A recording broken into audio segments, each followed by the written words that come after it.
Hello and welcome to MetroArts. I am your host, Larry Wallace. Here on MetroArts, we highlight some of the best in the business, from fine artists, photographers, and performing artists, to cinematographers and musical artists, all from the Metro Detroit area. On today's show, we'll explore the work of outsider artist Tim Burke and the indie band Mexican Knives will rock out in our studio. But our first guest is producer Kathy Kieliszewski, who will talk about the making of the documentary 12th in Claremont. Let's begin with the film's trailer. This one night, 1967, I see this one guy with a megaphone saying, "Tonight's tonight. We're gonna burn down Whitey tonight."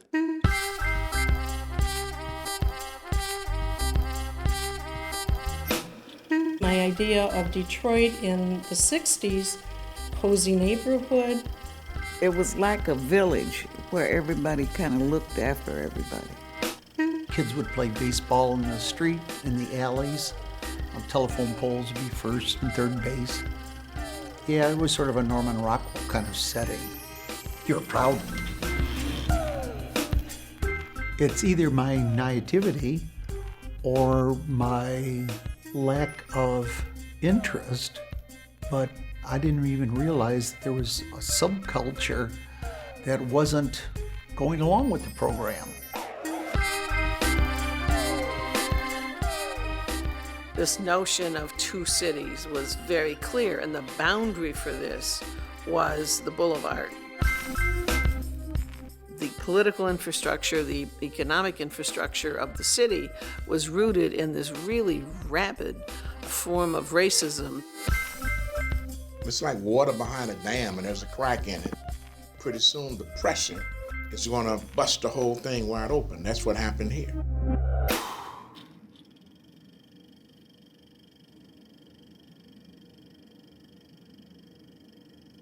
On July 23rd, 1967, I took the 8mm camera because I wanted to see with my own eyes, and because what my parents were telling me was undescribable.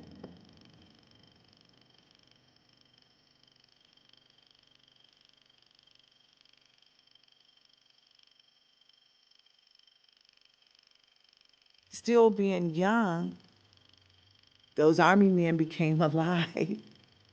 I didn't see them as they were coming to help, to protect and defend. I didn't get that impression. And I thought, there's something wrong with taking film of this. It was sort of feeding into something that I didn't want to feed into. I said, we need to go, because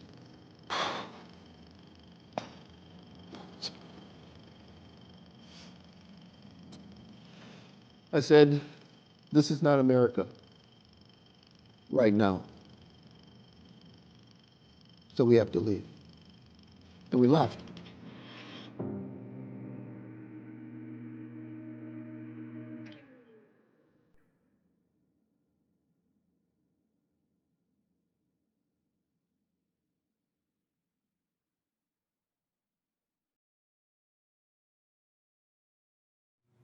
Our first guest on MetroArts is Detroit Free Press documentary producer Kathy Kieliszewski.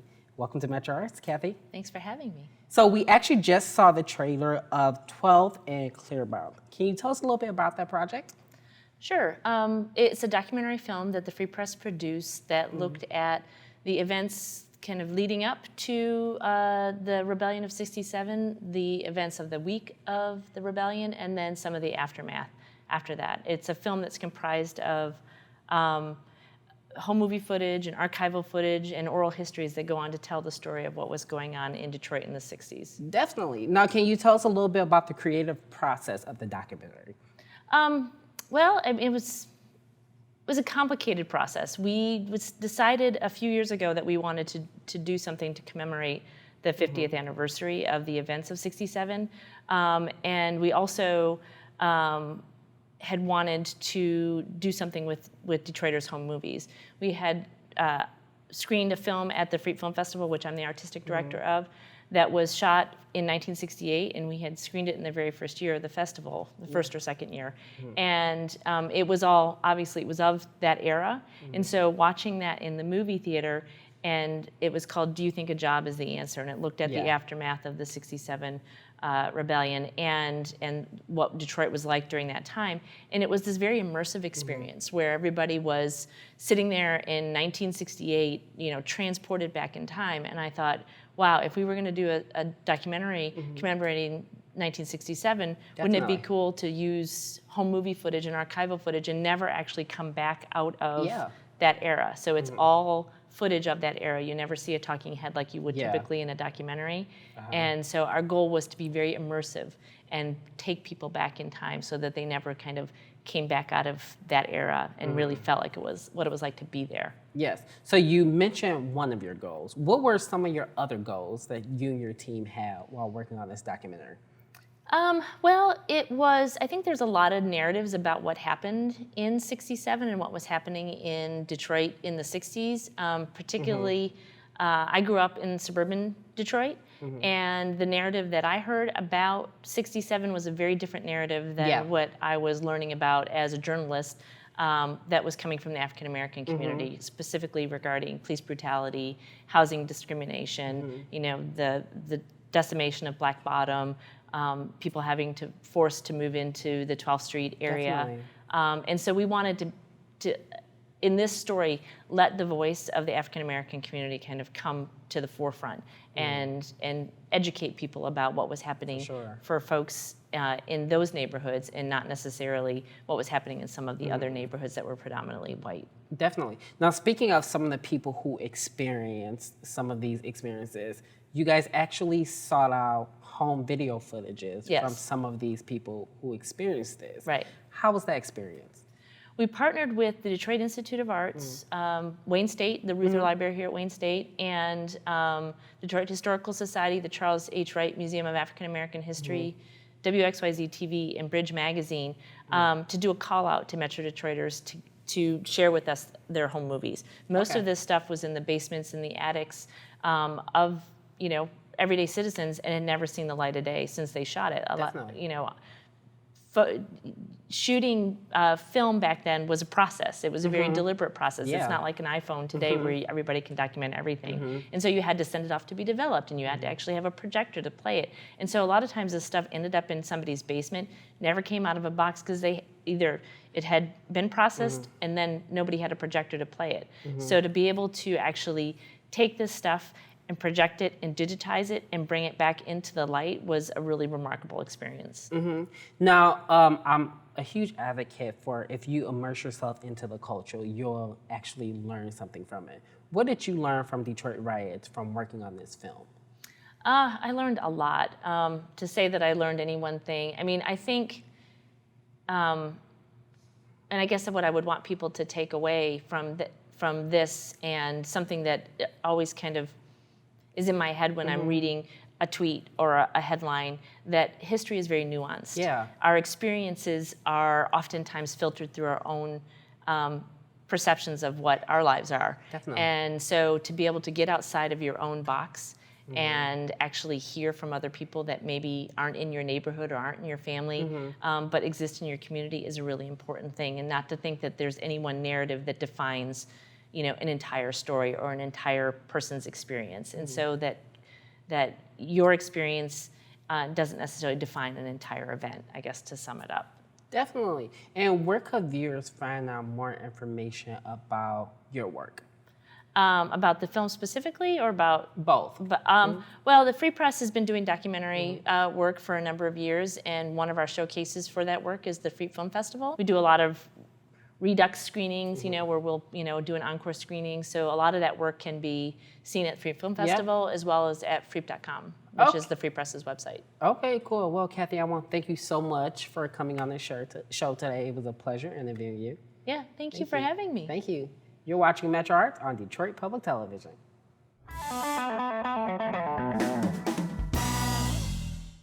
And now, let's welcome multi-talented artist Tim Burke to MetroArts Detroit.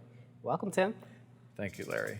So, first question. You actually come from a family of artists, but you consider yourself an outsider artist. Why is that? Because I'm not academically trained as an artist.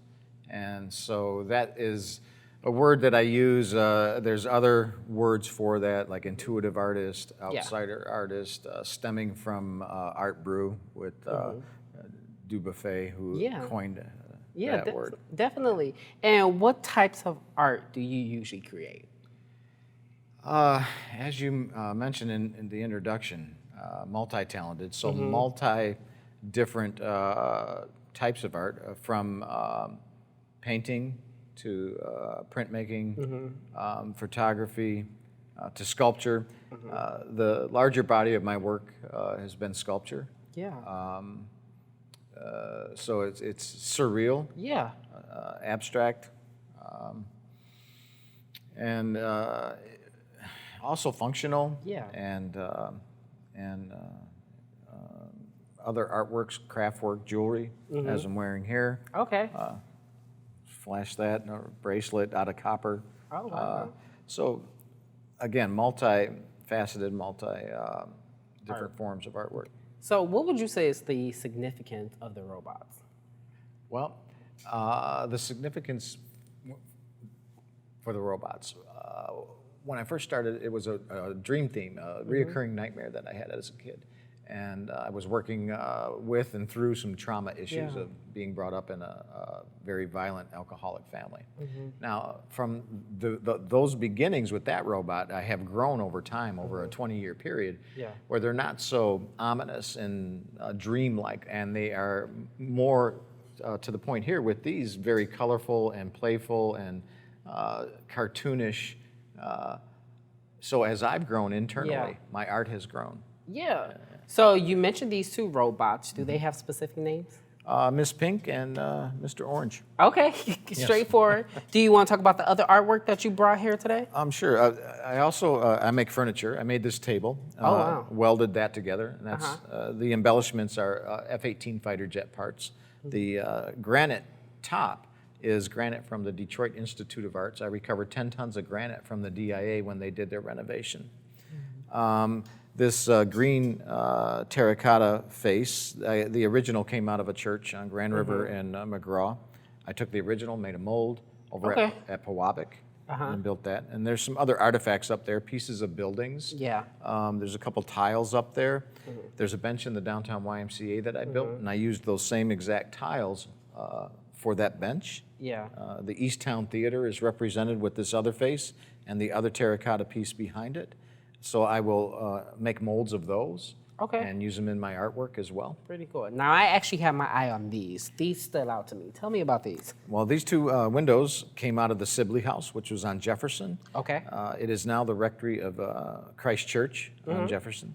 I would go to meetings over at the church, and I saw a dumpster, and I got the windows out of the dumpster. These sunflowers are the sunflowers that I used, were the sunflowers that I grew at my studio. I had over 600 sunflower plants. And so these are printed from those sunflowers and painted. The other, there's a photograph here, and this is of a woman in the Black Bottom area of Detroit. I found, I'm a treasure hunter as well. And I found a lot of the urban renewal paperwork and photographs from 1938 all the way to the 1960s. So I've taken that photo and I've done a photo transfer as well. I'm using that in my artwork.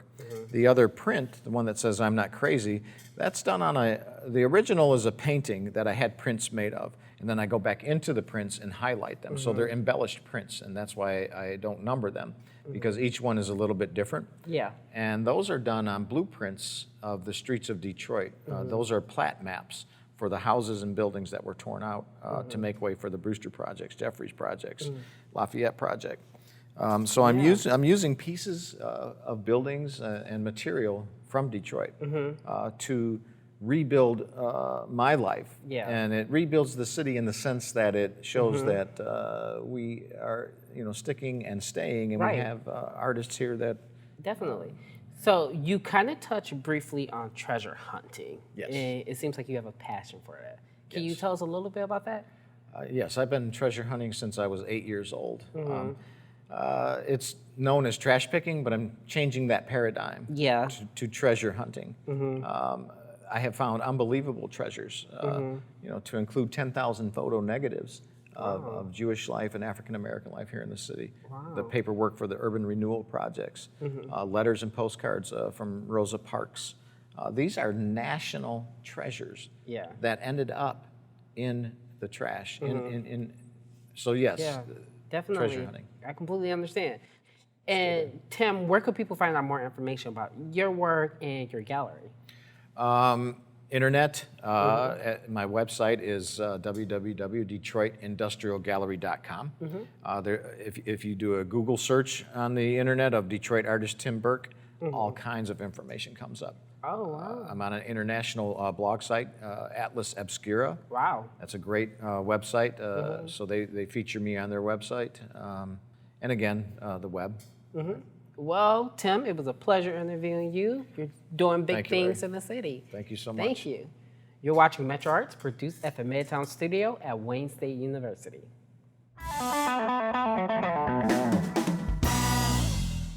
And now on MetroArts Detroit, let's welcome Mexican Knives to our studio. Welcome, guys. Hi. Hi, thank you. So you guys want to start by introducing yourselves and members of your band? Yeah, I'm Zach Whedon. I play guitar. I'm Ruth Sinewick. I sing. And that is Josh Budd. He plays guitar. There's Johnny Salvage. He plays bass. And there's Blairy Bear Wills. He plays drums. Cool. And how did you all meet? Do you want to answer that? I guess it was a long time ago, all just kind of around town, like these two worked together. I kind of knew them satellite-wise, and then we all kind of just, I guess, being in Detroit. Okay, cool. And you guys have a pretty unique name, Mexican Knives. Yeah. Where did that name come from? I have Mexican background, so it was something that my mom said in passing when I was at her house, and it's kind of a celebration of my heritage. So she was, I was raised by her mostly, so I have a lot of that in my background. And how would you describe your sound? We call it surf goth, so it's kind of like dark but fun. So. And you guys have already released 3 records. What's next for the band? We have full length coming out hopefully soon. Just finished doing some finishing touches, so we have another album almost out. Hopefully this winter, maybe spring. Oh, okay, cool. And we're going to hear 2 songs from you guys today. Can you tell us a little bit about those songs? One's on the new record. It's called Echo, and then an older one is called Beach Song, and that was on our last record. Okay, and where did the inspiration come from those songs? She might be able to. Well, I guess lyrically, both of them are kind of about like choices you make. Choices are made for you, your own personal attitude, and how to identify in it all. Both kind of similar but different situations. Okay, and how is it like being a band in the music scene in the city of Detroit today? Oh, it's a lot of fun. Okay. It's a lot of fun. Everyone's really supportive. Everyone's real nurturing. So it's exciting. There's a lot of great bands out there right now. So. Okay, cool. And where could people find out more information about your band? We're on the internet. We have a Facebook, Instagram, Google, SoundCloud, Bandcamp. Well, I want to thank you guys so much for being here today. I look forward to hearing you guys perform. Oh, thank you. Thank you. Thank you. And now, here's Mexican Knives. You're watching MetroArts on Detroit Public Television.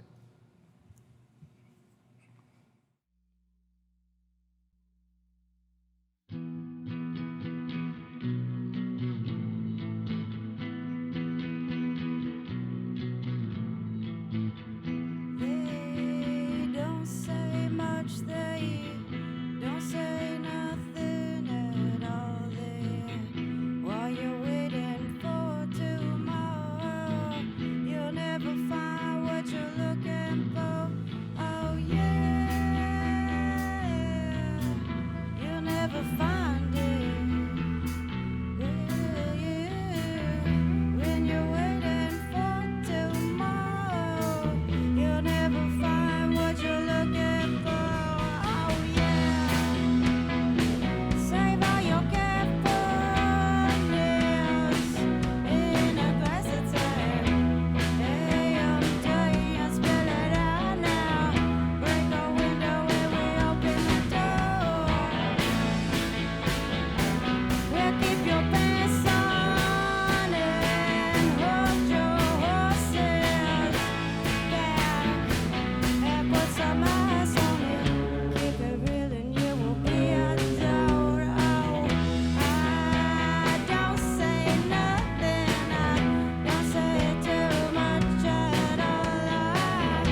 hope you enjoyed today's show. I'd like to thank our guests, Kathy Kieliszewski, Tim Burke, and Mexican Knives for being here today.